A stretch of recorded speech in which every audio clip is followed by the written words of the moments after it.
Hello and welcome back to Three Ropes, and this is the penultimate part of Clash of the Champions. Our next match is for the Universal Championship.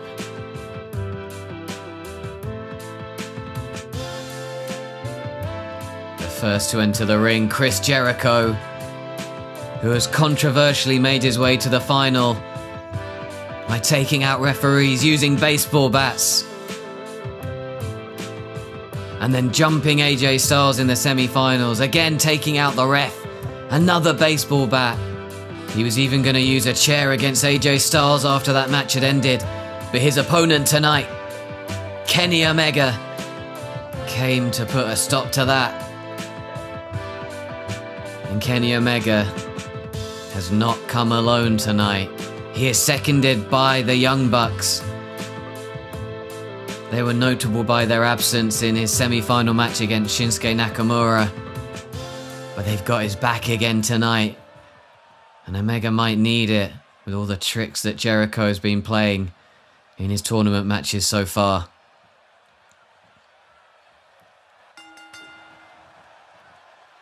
And this one, a rematch from this year's Wrestle Kingdom. That was a no-holds-barred match, won by Kenny Omega.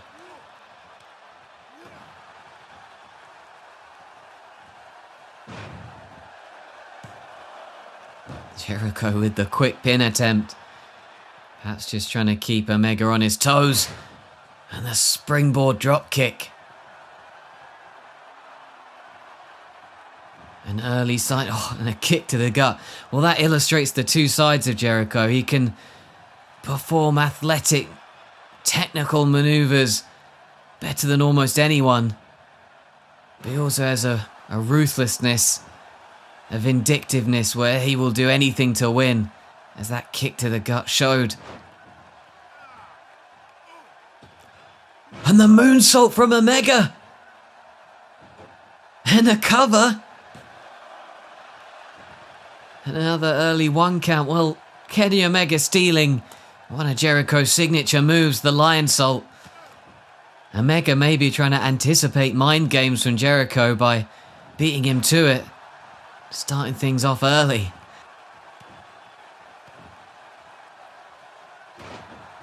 And Jericho clearly didn't take kindly to that. It's just stomped and kicked at Omega ever since.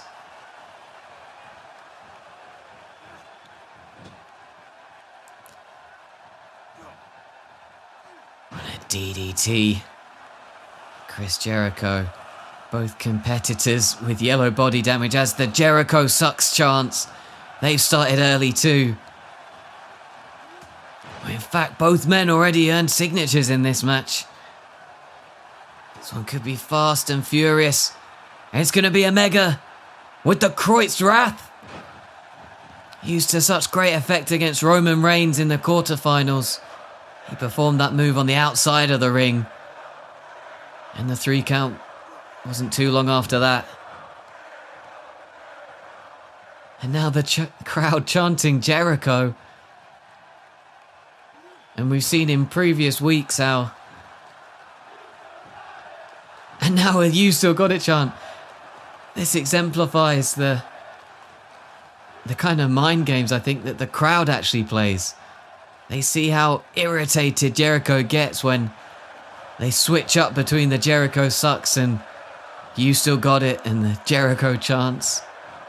But it's hard to judge whether those chants from the crowd actually throw Jericho off his game at all, or whether it just heightens his desire to win.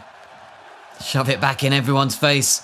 But right now he's facing Omega, who was stalking him. And Jericho reversed the finisher, reversed the one-winged angel attempt. But Omega, knowing he has to fire back after that, after losing his finisher. A page out of Finn Balor's book.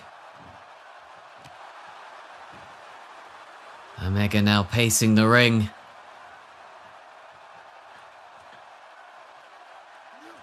Oh, and he may have taken too long.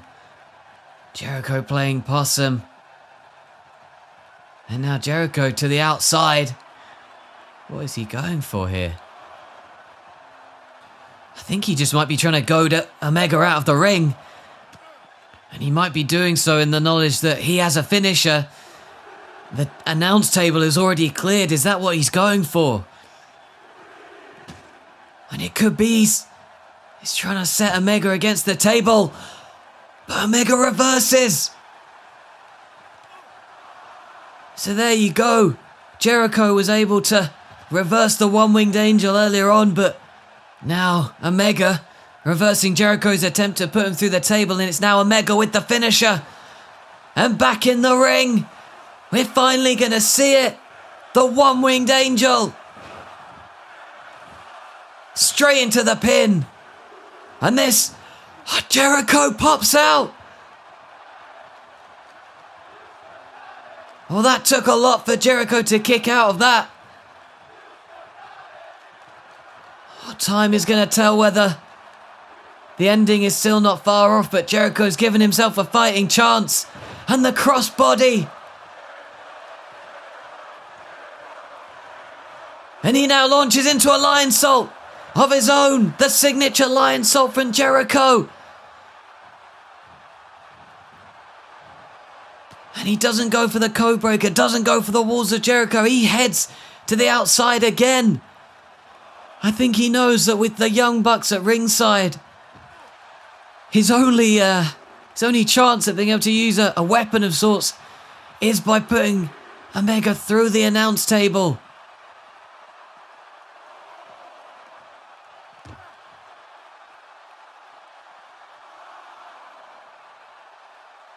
Is he moments away from doing it?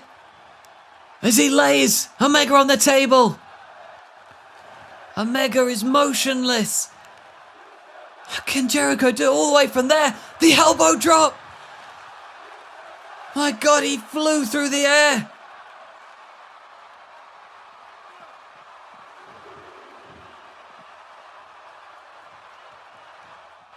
And if Jericho is not even going for the pin, instead launching into a comeback sequence. He's throwing everything he has at Jericho as he scales the top, looking for the double axe handle. Oh, and a punch to the gut from Omega. How on earth did Omega have that scouted? Well, it doesn't matter either way. He's reversed. And now the second Kreutz Wrath.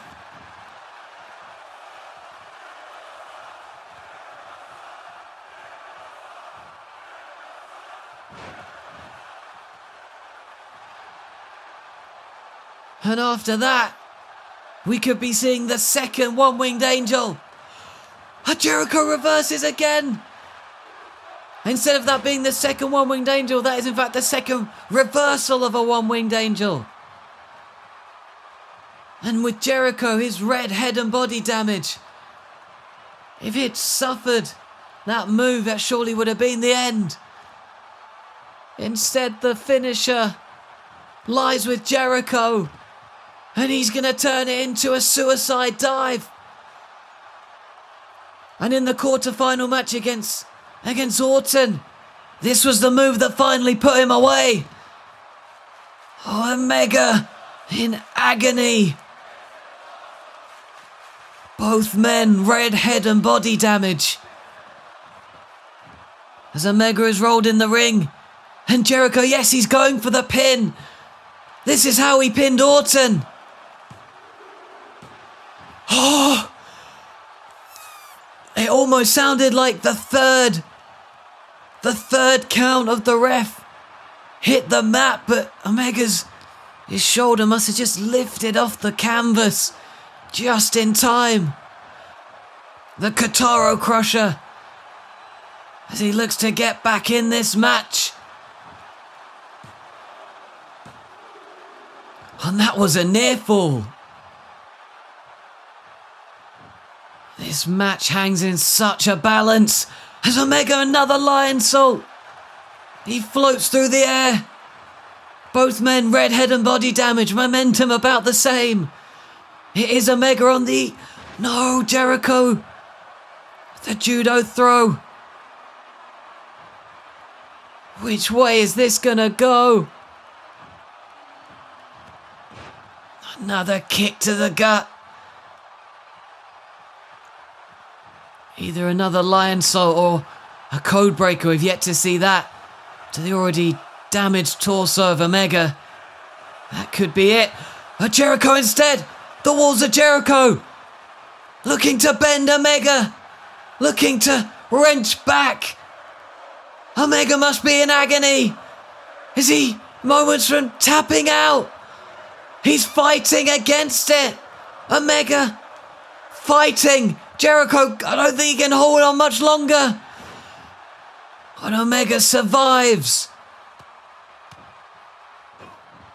On a brutal punches to the head. Jericho, he hasn't exhausted his finisher yet. Omega looking for Kreutz Wrath, number 3.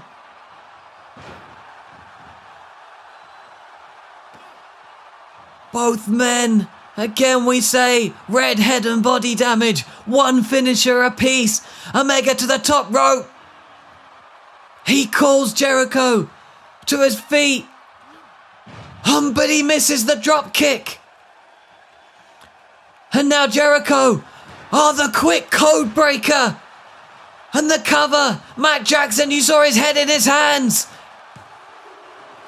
And Omega kicks out. I thought that was it.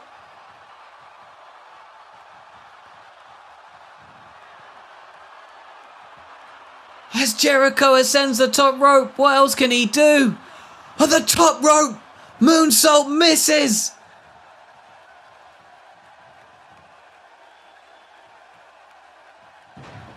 And the you can't escape from Omega. As he catches his breath in the corner.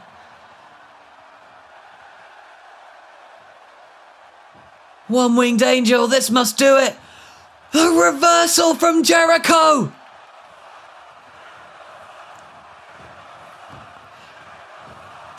And he lays down Omega. Another lion salt.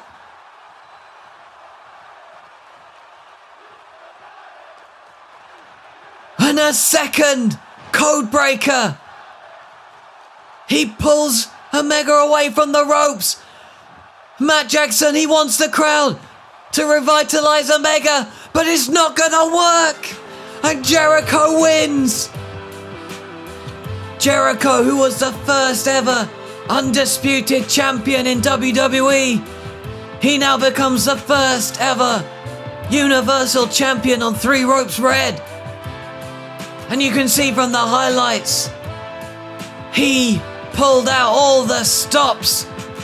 He had to if he was going to defeat Omega. Jericho almost with a perfect performance. He reversed the one-winged angel 3 times.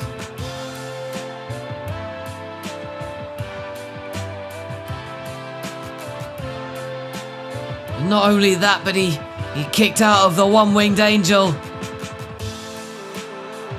And you can see Jericho, a delight on his face.